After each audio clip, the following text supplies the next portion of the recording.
Episode 3. This is 0 to 1,000,000, and we're at 406 subscribers. That's pretty sick. We pumped out a few shorts this last week and used Opus Clip that we learned at VidSummit.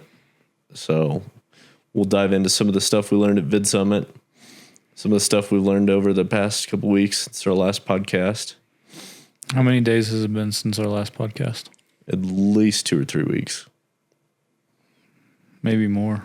Maybe more. It's been a while. I don't know. We'll have to check back how many subscribers we had when we last did a podcast. But right now we're at 406. Under 600 left to get monetized. So yeah. Only 900 or 93, 94, whatever it is, to get the next bump up in monetization where we can have memberships and all that good stuff. Yeah, the big 500. Yep. Yeah, we're knocking on the door. Knock, knock, knock. Open the door. Open it. So subscribe if you guys haven't subscribed. Check out our channel. Yeah, go check it out. We're on a mission. But we went to Dallas. We went to VidSummit 2024. That was a pretty interesting experience. Yep, September 3rd through the 5th. So it's been a few weeks since we've been there. We kind of went on a whim, didn't we? I read YouTube Secrets by Daryl Eves and kind of just brought up, hey, maybe we should go to this VidSummit thing, check it out. And then next thing I know, we're getting tickets, and here we are. Went to VidSummit, met a lot of cool people. It was more mind-blowing than I thought it would be. So, yeah, what were some of your biggest takeaways? I think just how probably the biggest thing, not related to making content or anything, but just how nice everybody there was. Like, nobody was, oh, I'm better than you, or that kind of vibe. You know, they were just like, hey, let me help you out. Let me give you my tips that worked for me. And it was super cool and a really fun environment. Yeah, that's for sure. We met a ton of really interesting people. We met Chucky from Mr. Beast. We met a guy that runs Pilot Debrief. We met all the Bikes and Beards dudes. We met, just all sorts of amazing people. Yeah, no kidding. Yeah. Lots of people, lots of memories. Shell met a lady. Who shall not be named on the pod. Fell in love with her. Yep. Love at first sight. Yep. She makes YouTube videos, so that's even better. Yep. But we'll leave it at that. So, what were your takeaways? I think you nailed it on the head. There were really a ton of cool people. But also, I think the workshops were great, especially the ones we saw from Jake Carlini and his wife, who did thumbnails. Yeah, his wife does pretty good thumbnails. And then also, who was it? I can't remember his name. The guy that, he does woodworking content. He talked a lot. You didn't go to that one, but he talked a lot about how you could make a second channel with slightly different content. So he made a ton of videos about woodworking and building stuff, and then tool reviews and that kind of thing. And he saw that certain tool reviews were going against the demographic he was trying to target on his main channel. So he branched those out in his second channel to make different content. I think his was like Temu tools versus Amazon tools and stuff like that. And those videos reached a younger audience. And so he's got these two kind of symmetrical channels, but his one focuses on an older demographic and the other focuses on a younger, and it makes him double his income. So splitting those two things up really helped him out. Yeah. Yeah, that's pretty cool. It's very hopeful for a lot of creators out there that if they're making content and it's not reaching the right demographic, they can just possibly start a second channel and reach one demographic and then reach another and get the best of both worlds. Yeah, that's for sure.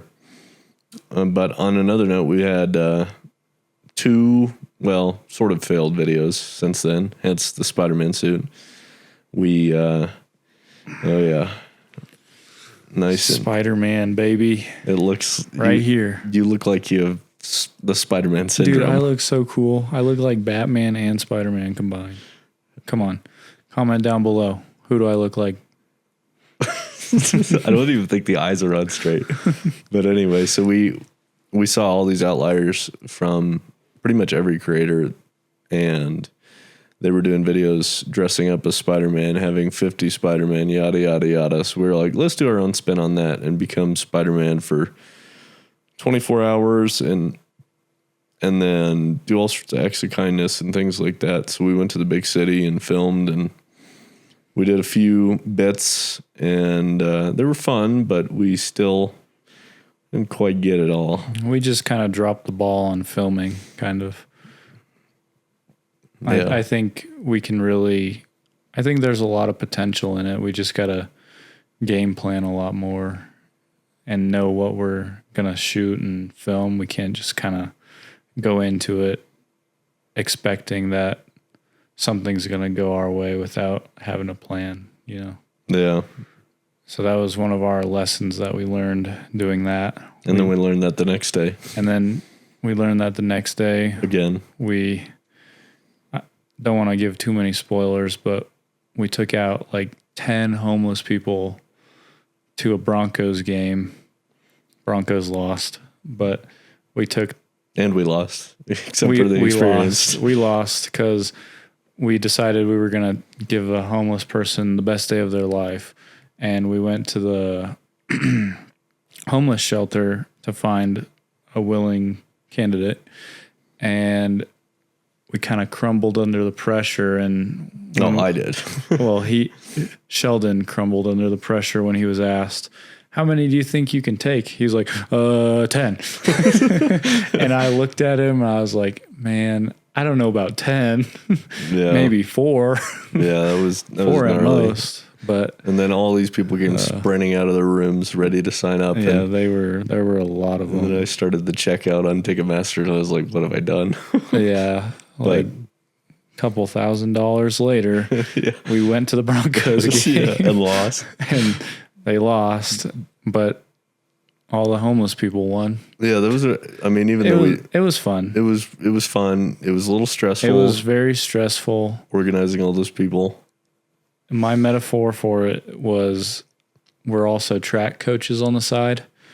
It was about as stressful as keeping a bunch of high schoolers all together at a restaurant and keeping 40 of them, keeping them in check. It was about as stressful as that. Yeah. It's like guiding everybody through the busy Broncos game. And nobody had clear backpacks, so we had to go put all their stuff away. And then the game started before we got there. But it was really interesting. 3 of the people we took were pregnant. Yeah, for whatever reason. I don't know who the third one was.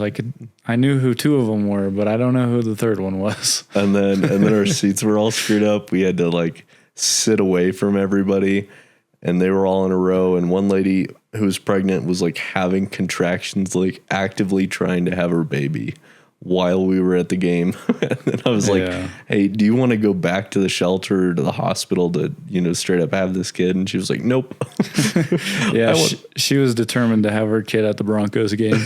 Yeah, or watch it all the way through. And she got her wish. So she was the only one that wore a Broncos jersey. So she was a big diehard fan. So that was awesome to take her out and get her that experience. She rode in my Uber on the way there, and when we got dropped off, she was so excited. She's like, oh my God, I can't believe this. She was freaking out, and I was just trying to get into the stadium. Yeah. I'm like, come on, let's go. Yeah, same lady too. That was really cool though, seeing her enjoy it so much. So But anyways, we fumbled the bag on that because we went to this homeless shelter and we go in to ask if we can take somebody out. And we're like, we won't film this part because disrespectful, don't know what it's like in there and all that stuff. So we're not going to go in there and shove cameras in everybody's face. We were planning on like doing an intro outside after we got our people.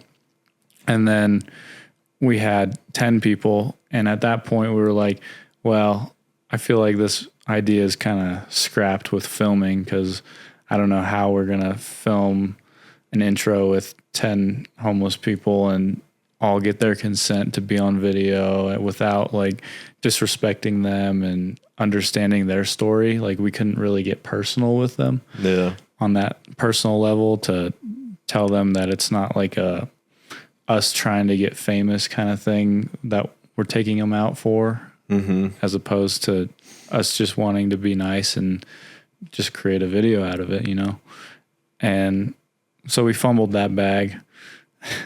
And then we decided after the Broncos game, after a long day, we got some Texas Roadhouse. We were hanging, chilling out, and we're like, let's stay another night in the big city. Let's film an actual video tomorrow, since that was our whole goal, was to film videos this weekend. And we were like, okay, let's film a Mr. Beast style video. And you want to dig deeper into that? Yeah, so we kind of came up with a rough plan. We outlined some of our ideas that night, and then the next day we woke up to film, and we were like, whoa, this is we're rushing into battle with no troops, no army, no plan, no nothing. So we spent, I don't know, an hour or two at Starbucks, and we wrote out all our log lines and all that stuff and kind of a video idea, which I think is still really good. Yeah, I think all three of these videos we should definitely do. We just maybe need to take more time to plan them a little more. And like the Mr. Beast one, we spent an hour or two at Starbucks and we got some pretty good details down, but then we just kind of were like, I don't know, maybe we should wait until we have someone to help us film, so we can get all the content without having to be disorganized and all that stuff. So we were trying to figure that out. And then, I don't know, we decided to leave. Yeah. Save it for another day. We ran out of time, no filmer and all that junk. So. Yeah, and I think it was going to start to rain, and part of our video idea, we needed to be outside with people, and usually rain and people don't mix very well, so people aren't outside when it's raining. So yeah, but I think the idea is really interesting, essentially recreating Mr. Beast video for free. Yeah. And so essentially we'd go around doing 3 of Mr. Beast videos in one of our videos and trying to recreate it, like one versus $1 million car, and then maybe one versus $1 million hotel, and then the circle challenge, and try to get people to donate or do all that stuff for free. So yeah. I think personally that'll be like really challenging for us to get out of our comfort zone and convince all these people that they should donate or help us film such a crazy video like that. Yeah, like donate a prize for last to leave circle challenge wins, and then we were going to do like everything you can fit in this circle you keep, and maybe go to a local store that's willing to donate whatever. And we were thinking the twist on that would be like helping a homeless person, anything they can fit in the circle they keep, and then convincing a store to donate all that food or whatever it is to that homeless person. Yeah.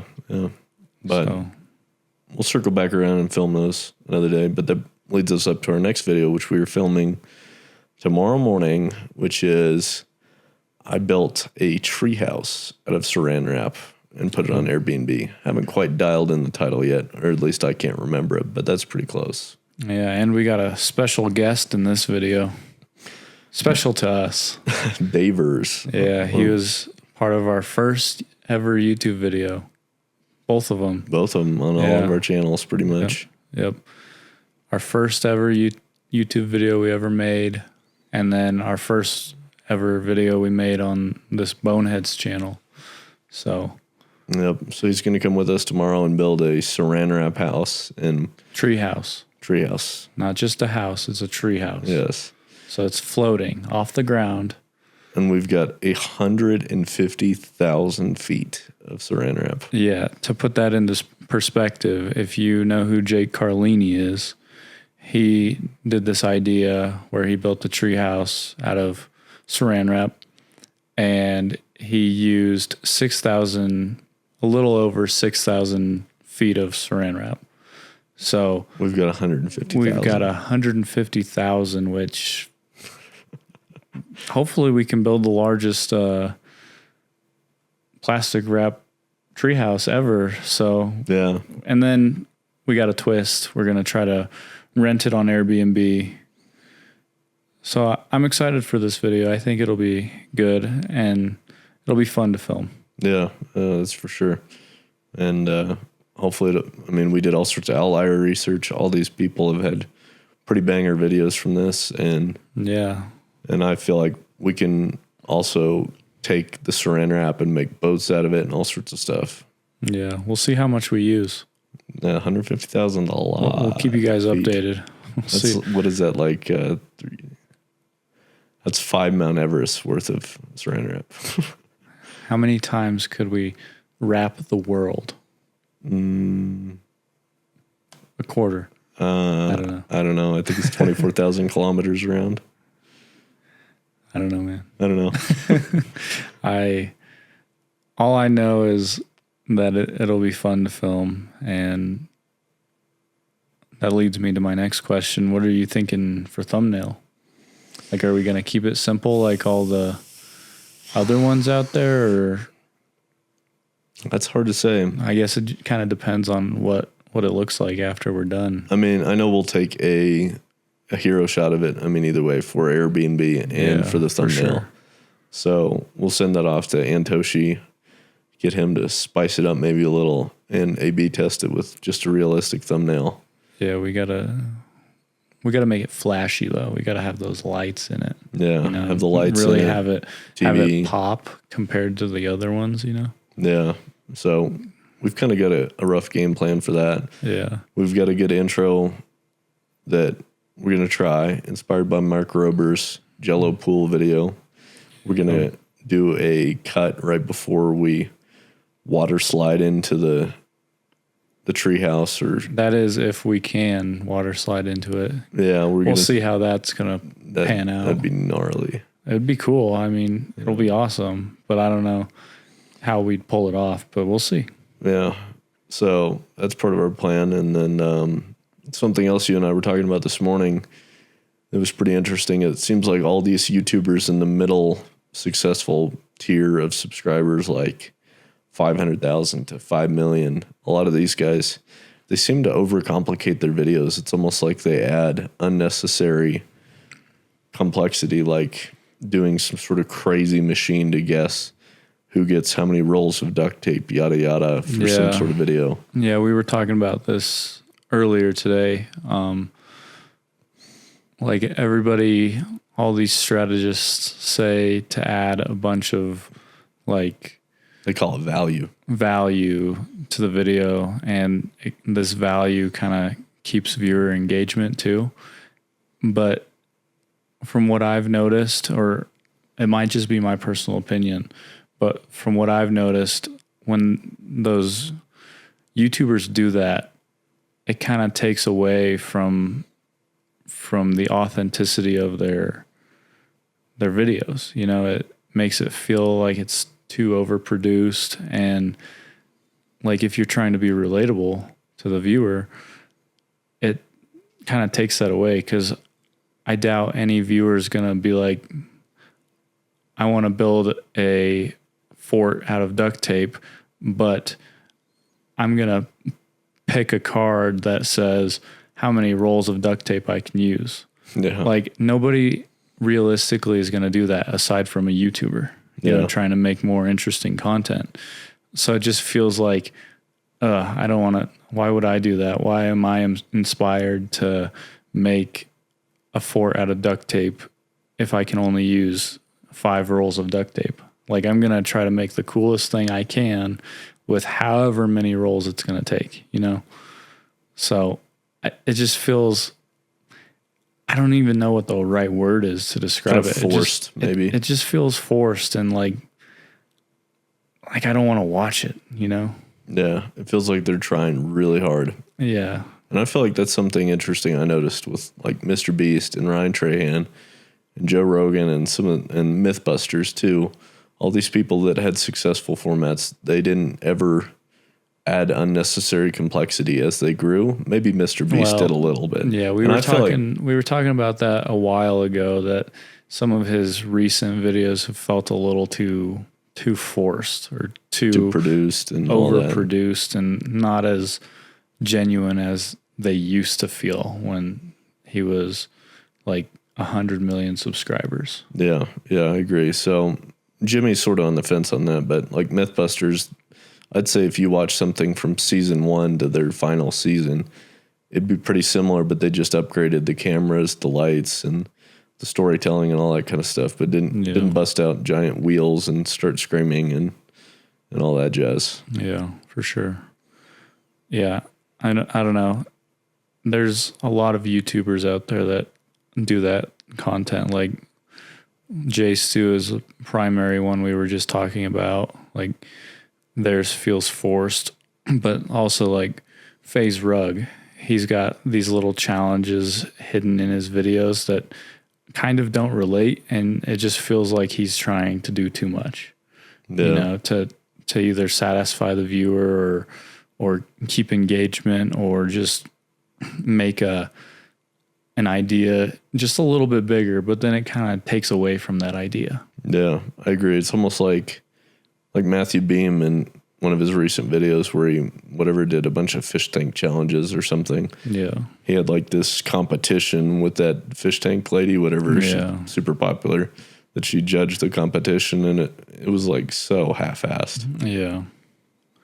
Yeah, and like to go off of that, I don't know how many of his challenges are just like staged to where like something goes wrong and then that adds complexity to the story and more stakes to the story of trying to finish the fish tank before the judge shows up and all that stuff, when in reality it was a Zoom call with the judge, which probably could have happened at any time. It's not like she was physically showing up at the place to judge them right then and there like a normal judge would, you know? Yeah. So that's true for sure. I don't know. They do their own thing and it's working for them. So I can't really knock on them until we're making videos similar to... Or better. Yeah. Right now we're just like the little annoying rat clawing at their ankles. Yeah. We're the ones that are biting their ankles, telling them that their videos are trash. But I mean... It's working for them. It's working for them, and here we are, 406 subs.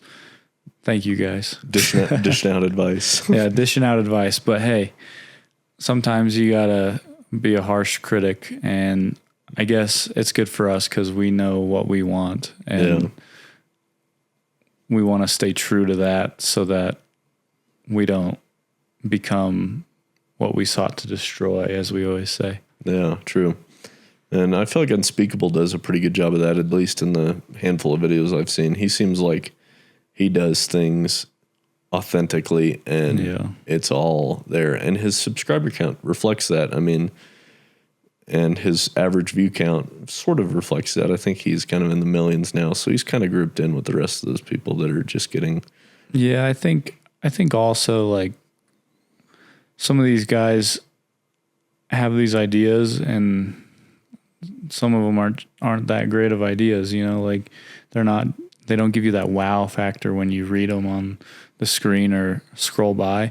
It's just like a meh factor. You know? Like maybe I'll watch that. Yeah, maybe I'll come back to that. Yeah. Kind of thing. It's not like, ooh, I like that idea. I need to watch it now kind of thing. And then another thing we heard at VidSummit, which pertains to this, is the but, because, and therefore storytelling. So, or to simplify it, as Jake Carlini said, it's a but and so. But so. If you have conflict, it causes this. So yeah, I went to the store, but my car was out of gas. So I pushed it to the gas station, and then, but I forgot my money. So I went in and a kind stranger paid for it. But there was a raccoon in my engine. Yeah. So you just keep going back and forth, button so. But the real kicker is if you add and, it kills your story. And that's what they're all saying. If anything feels tacked on to your story, it just absolutely ruins the flow. Yeah. And so we learned that that's a good technique. And then also they talked a lot about how if you do actually like really difficult things, that makes your content good because all of that stuff happens inherently. And I feel like that's what all these big YouTubers, well, not all of them, but a good majority of YouTubers seem to find a bit of success. And then they take the advice that all the gurus say, like double down on your outliers and all that jazz. And then they just start down this rabbit hole of making the same video all the time. And it just turns into like this content farm that just it almost feels like it feels worse than a job in some ways because they're just throwing all their creativity out the window and just turning viewers into farm. Yeah. And like, not to be confused here, but it's good to replicate those videos that have done well. But what Sheldon is trying to say is that sometimes these guys go overboard with it, and then that just becomes their content. Just alternate versions of what they've already filmed, and they don't really do anything new. You know, they just don't branch off and try something new, which I don't know for a fact, but it may be harder for them to do that because they don't want to risk it. Yeah, the financial. Like if they're big YouTubers, they don't want to risk falling off or whatever. So they try to stick to what's been working for them. So they kind of like are in that little gray zone that keeps them in there because of fear and what's worked, you know? So I think that's where a lot of these new creators can kind of benefit from is they can post a video, don't know how it's going to do. Obviously, you're always hopeful, but you don't know how it's going to perform. And then it may take off. So then you copy that format over and over again.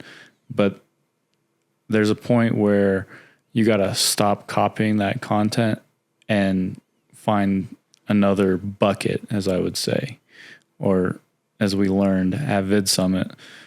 So to dive into what buckets mean, you have content buckets. So like, for example, Ryan Trahan, he's got his surviving buckets. Like I survived in the metaverse for 100 days. I survived in real life Minecraft for 100 days.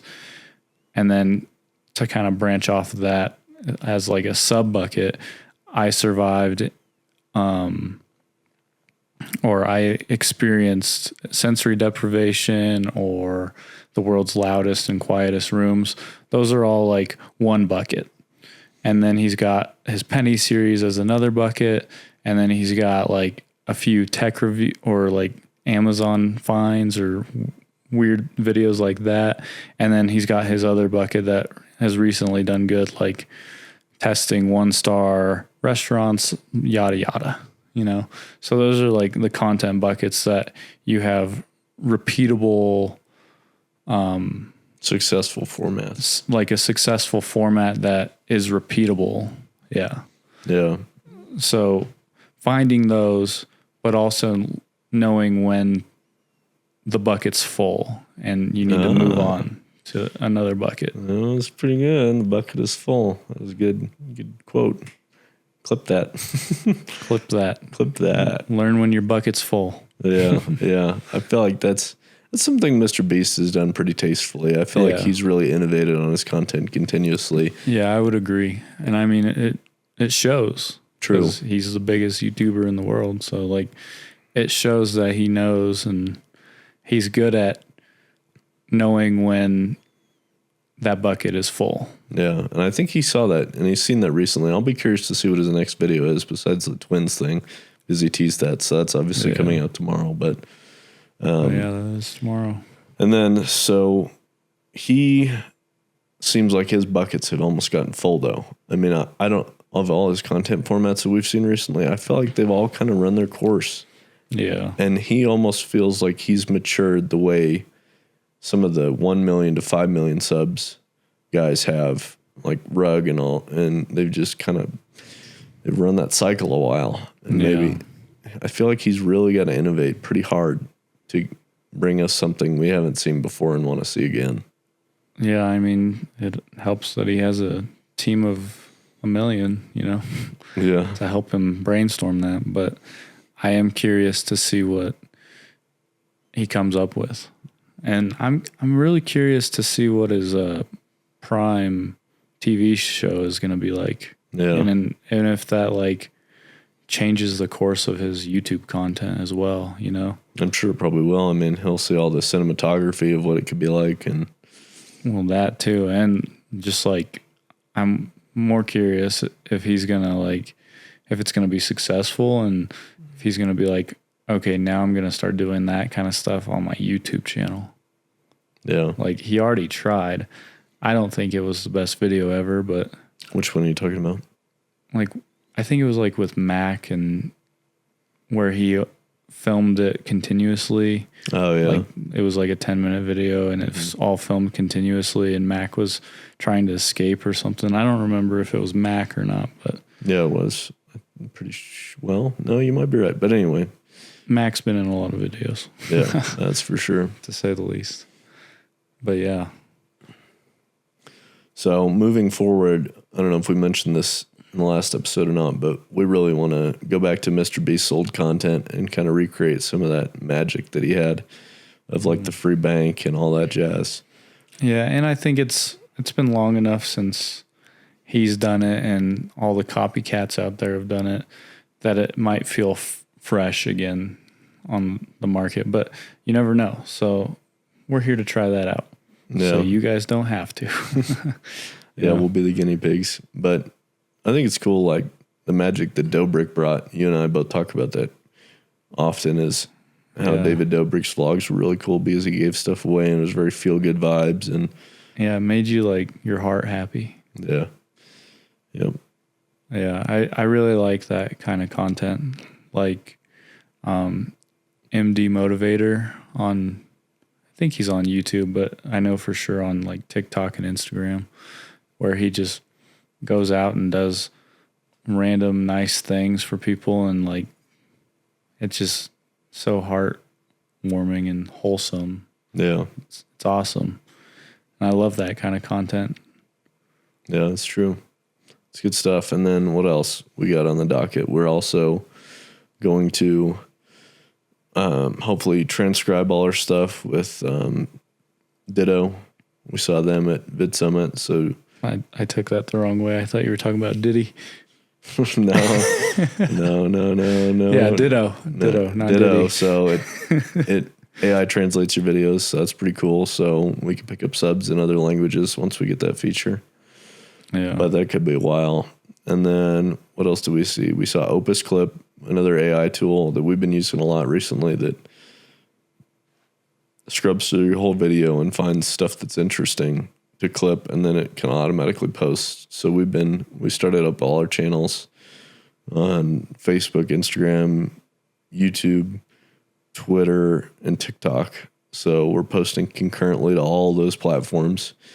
And we'd have couple. What about Vine? Nah, Vine. Vine's been gone off the Vine for a while, and then man. and so we had one short that really took off on YouTube. Our number one performing short off of Opus Clip got like 17,000 views of one of the policemen coming up to the Cybertruck. And so the hook was pretty good on that. It was like a flashing siren that just pulled from the middle of the video. Yeah. So that was pretty cool. Just a quick 30-second click a button, and then we get our best reel yet, and it's captioned and all that. So it was really nice. Yeah. Yeah. I mean, VidSummit opened up a lot of ideas for us. So if you haven't gone and you're a creator, I recommend going, because why not?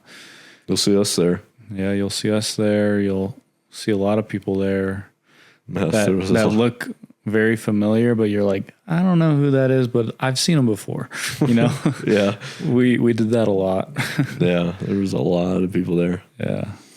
Like Susie Taylor was there. Yeah. Mr. Beast's 100 Days or whatever. What was with it? a person. Bunker or something. In a bunker with a person, something, yada, yada. Yeah. With a random stranger. Yeah. Yeah. She was there. Yeah, just a lot of good advice, and it was also cool being there and hearing all of the stories from individual creators, like JMR Rebuilds. JMR Rebuilds, yeah. They this guy, he went to VidSummit last year, his first year, and he had like 3,000 subscribers. Something like that, 2,000, 3,000 subscribers.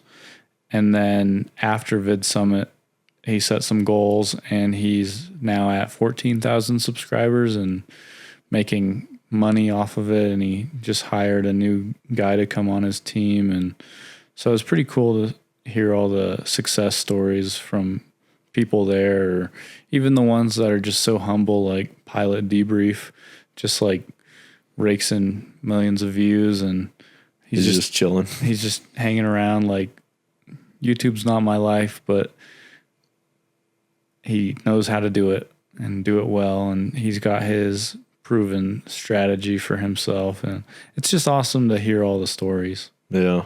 Yeah. We saw Eric too, and Jordan Matter. Yeah. That was wild seeing Eric. Everybody just like stopped in their tracks. Even we were in like the fancy YouTuber spot where all the cool cats were hanging out just to network, and he walks in the door and everybody just like stopped, and they're like, yeah, who's that? And then everybody ran up to go take pictures with him. But it was wild.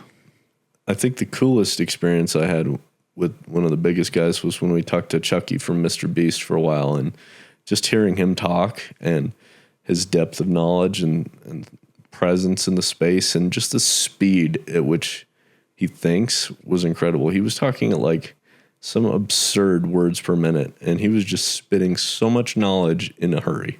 Yeah. It was kind of difficult to keep up, honestly, but he was super cool, and he was just chilling out and talking to us, and he didn't care how many subs we had or who we were or whatever. He was just happy to talk. Yeah. It's nice there, because it seems like a lot of people there don't really care how many subs you have. And like half of the people there, you don't even know how many subs they have, you know? Yeah. I mean, because it's a lot of people you haven't ever seen before or heard of before, and they're just making lots of money, you know? It was like roulette. You just roll the dice, and it was like, you never know somebody's famous or they're like starting out just like us. We were probably the ones there with the least amount of subscribers. Yeah, we were definitely in that bucket for sure. But there was other people there too. There was a lot of good feedback though, because everybody would ask about our channel, and we'd show them our channel, and they'd be like, this isn't you. No way, this is you guys. Like, they would look at all our videos and be like, no way, you haven't had a channel before this, and all that stuff. And it was kind of fun to play with that, because they were shocked. Yeah, they were. That was kind of a cool feeling that all these people were like, whoa, you guys are like doing it, and it was pretty, I guess it was good on us for ideation. Yeah. Because especially the Cybertruck video, maybe it's just because of the cost of the car and all that they got impressed with, but they thought some of our other ideas were cool. So yeah, and I think a lot of them were just kind of mind boggled as to how good our thumbnails were too. Like our thumbnails were good, our ideas were good, and they were just like, it's only a matter of time before you blow up. Yeah. And we left the VidSummit feeling pretty motivated, and like we were on a runner's high essentially. It felt like, I don't know if you felt the same way, but I definitely felt that runner's high kind of feeling of, oh yeah, this is going to work out. We just gotta pump out videos. And I guess that leads, unless you have anything else to say, that leads me into what we made our goals after VidSummit. Yeah. So as I mentioned earlier, we had a lot of creators that had their success stories and they set goals after VidSummit. So I was like, let's set our own goals. And let me bust out the phone to see what exactly our goals were. It was, I know, at least for videos you and I have talked about, we're going to do 12 by 12. We're going to do 12 videos by December 31st and pump all those out. And hopefully that'll get us on track to monetized and all that. And so I think we're in a good start. But what else do you got? So I got all of our goals written down and comparisons from when we left VidSummit. So on September 3rd, when VidSummit started, we had 366 subscribers. And by the same time next year, 365 days, by the next VidSummit, we want at least 3,000 subscribers. At least. We want to be monetized and all that. And then our most popular video has 17,000 views as of right now, or when we were at VidSummit. And we want to have at least 100,000 views on one of our videos, at least. A minimum of 100,000 views on at least one of our videos by essentially this time next year. And we want to have at least 70 videos uploaded within that year. And we're trying to hit 12 videos by the end of this year, before 2025. Yep. So I think we're on a good track to do that. Yeah, I think those are pretty conservative goals for 365 days. I mean, we might even amp it up a little bit, but I think for now, those are pretty good. So. Yeah, and we had 27 shorts when we were at VidSummit. 11,000 views was our most popular, and now we've got like 30 something shorts, and our most popular now within the last 3 weeks is 17,000 views. So we've already upped that from when we left VidSummit, which is cool. Yeah. Still not monetized yet, but we're getting there. Yep.